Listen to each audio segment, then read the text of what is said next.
गांव के कोने पर एक पुराना नीम का पेड़ खड़ा था। उसी पेड़ के नीचे रघु रोज सुबह अपना छोटा सा दाल चावल का ठेला लगाता था। ठेले पर एक बड़ा भगोना दाल का, एक भगोना चावल का और 2-4 कटोरियां। दिन भर मुश्किल से 5-6 ग्राहक आते थे। उस दिन भी धूप तेज थी। रघु अपने ठेले के पास बैठा सोच रहा था कि आज फिर कितना कम धंधा हुआ। तभी एक आदमी जो रोजाना उसके यहाँ खाना खाता था। अरे रघु भाई, तुम ये ठेला चलाकर घर कैसे चलाते हो? रघु ने एक लंबी सांस ली और बोला, क्या बताऊं भैया, मुश्किल से घर का खर्च निकलता है, ऊपर से पुराना कर्ज भी है। अब तो बस इसी में गुजारा कर रहे हैं। अरे यार, दाल चावल बेच के क्या कमाओगे? कभी कुछ नया बनाने का सोचा? नहीं भैया, दूसरा कुछ बनाना आता ही नहीं। खेत भी नहीं है कि खेती करूं, जो आता है वही बेच रहा हूं। देख भाई, अगर आगे बढ़ना है ना तो कुछ अलग करना पड़ेगा। लोग नए स्वाद के पीछे जाते हैं। ये कहकर वो चला गया। रघु की आंखों में सोच के बादल छा गए। सच कह रहा था वो। आखिर क्या बनाऊं जो लोग पसंद करें और अच्छा दाम भी मिले। उसी समय एक महिला अपने छोटे बेटे का हाथ पकड़ कर आई। चल बेटा, दाल चावल खा लेते। नहीं माँ, मुझे दाल चावल नहीं चाहिए, मुझे बिरयानी खानी है।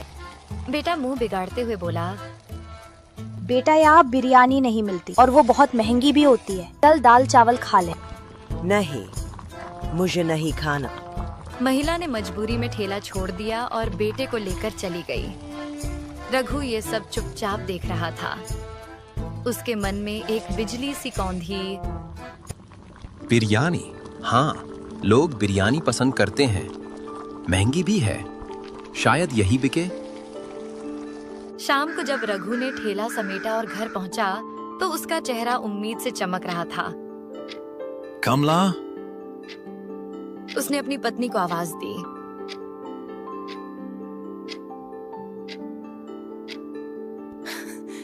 क्या हुआ रघु, आज बड़े खुश लग रहे हो? सोच रहा हूँ कल से ठेले पर बिरयानी बेचें, लोग पसंद भी करेंगे और मुनाफा भी अच्छा होगा। कमला चौंक गई। बिरयानी? लेकिन बनाएगा कौन? मुझे तो नहीं आती। रघु कुछ पल सोचता रहा, फिर बोला, सलीम को क्यों ना पूछूं? वो होटल में काम करता है, उसे तो बिरयानी बनानी आती होगी। वो जरूर सिखा देगा। कमला हंस दी। ठीक है, पूछ लेना। अगर सच में सीख गए तो हो सकता है हमारी किस्मत बदल जाए। रघु के चेहरे पर उम्मीद की किरण चमक उठी। उस रात वो देर तक बैठा तारों को देखता रहा और मन ही मन ठान चुका था, कल से जिंदगी बदलनी है, किसी भी कीमत पर।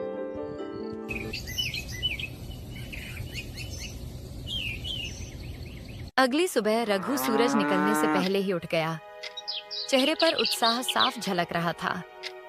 जल्दी जल्दी नहा धोकर उसने कपड़े पहने और अपने दोस्त सलीम के घर की ओर चल पड़ा।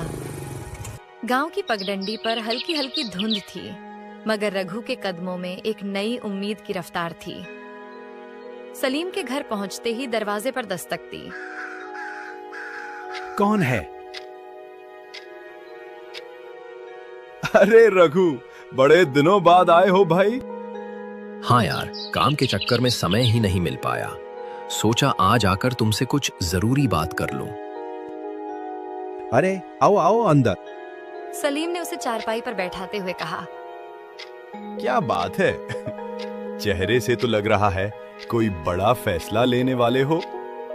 रघु ने गहरी सांस ली। सलीम भाई, तुम्हें पता है मेरी हालत कैसी है? ठेले पर दाल चावल बेच बेच कर गुजारा मुश्किल हो गया है। कर्ज का बोझ भी बढ़ता जा रहा है। सोच रहा हूं कुछ नया करूं और इसी वजह से तुम्हारे पास आया हूं। सलीम ने गंभीर होकर पूछा, क्या मदद चाहिए भाई? जो होगा मैं जरूर करूंगा। रघु ने थोड़ी हिचकिचाहट के बाद कहा, भाई मुझे तुमसे बिरयानी बनाना सीखनी है। सुना है तुम्हारी बिरयानी का जवाब नहीं। सलीम का चेहरा खिल गया। अरे बस इतनी सी बात। ये तो बड़ी आसान चीज है, बताता हूँ। रघु उत्सुकता से उसकी बात सुनने लगा। सलीम बोला, सबसे पहले बताओ, मटन की बिरयानी बनाओगे या चिकन की? मटन की। गांव में लोग मटन ज्यादा पसंद करते हैं। ठीक है। सलीम ने हाथ से इशारा करते हुए समझाना शुरू किया। तो सबसे पहले मटन को अच्छे से धो लेना, फिर उसमें दही, लाल मिर्च पाउडर, खड़े मसाले, तेल, हरी धनिया और पुदीना डालकर अच्छी तरह मिक्स कर दो। इसे कुछ देर मैरिनेट होने दें। रघु उत्सुकता से उसकी बात सुनने लगा।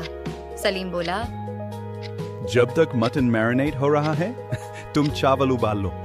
उसमें भी खड़े मसाले और थोड़ा नींबू डालना, इससे खुशबू बढ़ेगी।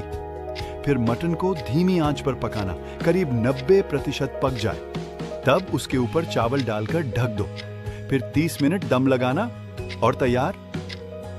रघु उत्साह से बोला, अरे भाई, ये तो सच में आसान है, बस सही तरीके से पकाना होगा। हाँ, आसान है, लेकिन याद रखना, दम और धीमी आंच ही असली स्वाद लाती है। अगर ये सीख गए तो यकीन मानो लोग उंगलियां चाटेंगे। रघु की आंखों में चमक आ गई। बस भाई, अब ठान लिया है, मटन बिरयानी का ठेला लगाऊंगा। उम्मीद है कुछ कमाई हो जाएगी। तुम मेहनती हो रघु।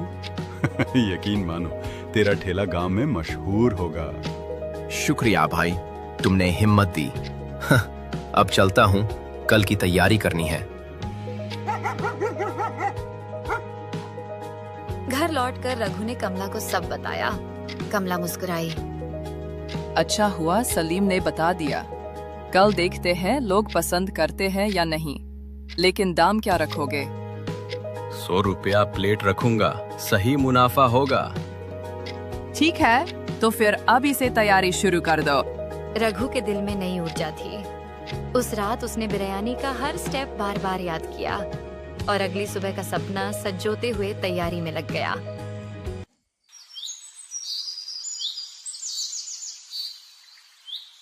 सुबह होते ही रघु ने जल्दी जल्दी नहा धोकर काम शुरू कर दिया।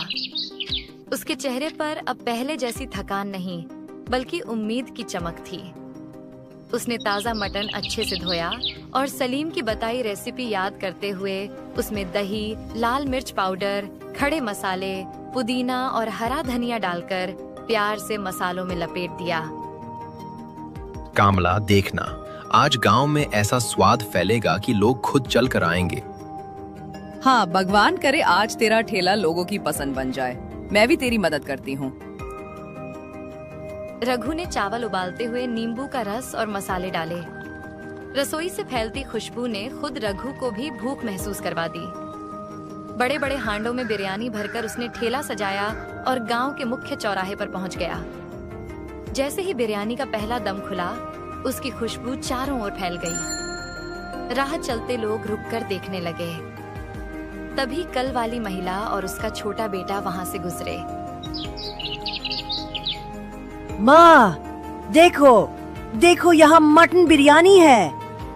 बच्चा उछलते हुए बोला। महिला चौंक गई। अरे हाँ, यहाँ बिरयानी, वो भी मटन की। चलो आज खाते हैं। दोनों ठेले के पास पहुँचे। भैया, क्या सच में बिरयानी है? हाँ दीदी, आज स्पेशल मटन बिरयानी है। एक बार खाकर देखिए, उंगलियां चाटते रह जाएंगी। अच्छा, कितने की प्लेट है? बस 100 रुपए की एक प्लेट, और उसमें 2 बड़े मटन के पीसेस मिलेंगे। रघु ने प्यार से एक प्लेट परोसी। महिला और बेटा जैसे ही खाने लगे, उनके चेहरे खिल उठे। अरे भाई, ये तो कमाल की बिरयानी है। महिला ने चौंक कर कहा। बेटा खुशी से बोला, माँ, ये तो रेस्टोरेंट से भी अच्छी है। एक प्लेट और दे दो। महिला हंसते हुए बोली। रघु के दिल में खुशी की लहर दौड़ गई। उसने तुरंत दूसरी प्लेट बना दी। महिला ने खाते खाते कहा, भैया, अब दाल चावल मत बनाना, तुम्हारी मटन बिरयानी तो लाजवाब है। इसी बीच 2 बुजुर्ग आदमी ठेले के पास आए। अरे रघु, आज क्या मटन का जायका खिला रहे हो सबको? एक ने हंसते हुए पूछा। रघु बोला, काका, सिर्फ मटन नहीं, मटन बिरयानी है। लीजिए, चखिए। वाह, मेरी तो पसंदीदा डिश है। 2 प्लेट लगाओ। जैसे ही बुजुर्गों ने पहला निवाला लिया, एक ने उंगलियां चाटते हुए कहा, भाई क्या बात है, ये तो सच में लाजवाब बनी है। और ये मटन इतना मुलायम कि मुंह में ही घुल रहा है। मसालों का स्वाद तो गजब है। धन्यवाद काका, आपकी दुआ से ही तो ये सब है। धीरे धीरे ठेले पर भीड़ बढ़ने लगी। लोग खुशबू से खींचे चले आ रहे थे। शाम तक बिरयानी का एक भी दाना बाकी नहीं बचा। रघु ने खाली हांडों को देखकर चैन की सांस ली और खुशी से घर लौट आया। कमला, उसने दरवाजे पर कदम रखते ही आवाज दी, आज तो चमत्कार हो गया। एक दिन में उतनी कमाई हुई जितनी महीने भर में नहीं होती थी। कमला खुशी से बोली, सच? वाह भगवान, अब तो हमारा सारा कर्ज उतर जाएगा। तेरा ठेला मशहूर हो गया रघु। रघु ने गहरी सांस ली और कहा, हाँ कमला, आज लगा कि मेहनत और सही सोच से जिंदगी सच में बदल सकती है। उस रात रघु और कमला के चेहरे पर संतोष की मुस्कान थी। घर में खुशबू बिरयानी की नहीं, सपनों के सच होने की थी। अगले दिन रघु ठेला लेकर उसी जगह पहुंचा। ठेले के पास पहले से ही ग्राहकों की लाइन लगी थी। तभी सलीम वहां आया और मुस्कुराकर बोला, अरे रघु, तुमने तो मुझे भी पीछे छोड़ दिया। पूरी बिरयानी की खुशबू गांव में फैल गई है। रघु हंसते हुए बोला, अरे यार, पहले खुद खा तो लो, फिर बताना कैसी है।